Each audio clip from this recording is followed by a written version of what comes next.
The time traveler forgets his past as he enters a new future. Liquid, a fluid theory. From what I've heard, when I was 4, I almost pulled a boiling pot of spaghetti on my head. My friend SP told me this happened to someone he knows. The burns across his chest formed into scar tissue and a story for the ladies. I spent years reimagining and retelling myself the story, what had and hadn't happened.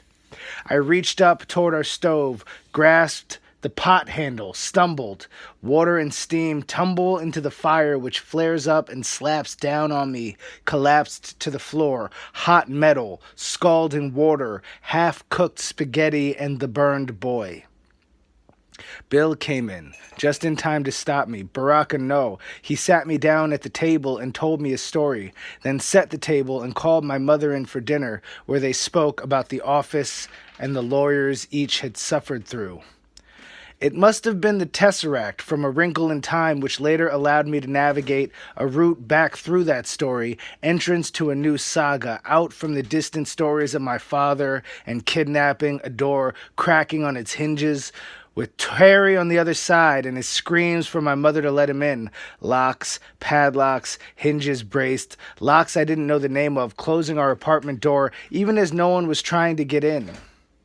We received few visitors. My mother, the type of woman to sit at home, privacy was a form of security, as was knowing we were poor even after we didn't have a right to be. At some point, we entered the middle class, but upper middle or lower, or middle, the most boring and worst option within our suburban ghetto. Later, some of those kids would grow up. Wheaton became the town of Filipino restaurants, Colombian food, cuisine from Argentina, little shops, all of them, and wealthy, if not hip, suburbanites might trudge across town for a quick bite. But growing up, there was only Wheaton Mall, and teenagers from the right part of town would hear parental warnings to stay away from the fights there.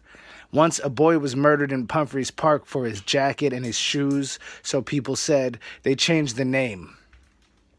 Every so often, we'd hear stories of murderers just up the road or down the street. Not a dangerous town, just a neighborhood with a few Haitians, some Ecuadorians, Catholic schools, parks.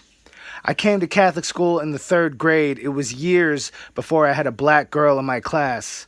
College years. I wore a uniform a lot growing up. These days, if someone says, dress to impress, I don't show up. As far as I can tell, my parents spent double on my brother's high school education what they spent on mine for all of high school and college combined. And we went to a lot of the same schools, but I guess we always knew we were poor. And I know my parents worked hard every day, and maybe Bill Clinton did something right. I don't make money. I watch it move around me and rarely grab after it. I went to school with a lot of money. Money that never learned to shower or who did the minimum to get by. Money that did or didn't want you to know about it. Private money, secret money, foreign money, dollars and yen wandering through the mall. I guess I don't know what money is. Growing up, I thought I was poor, thought I was in a city, waiting till I grew up so I could do what I want. Now I do mostly what I want, and I realize I may have had more assets as a child than I would possibly hope for now. In other words, if you could go back far enough, you might say that I was liquid. Lightning Hawkins, 1.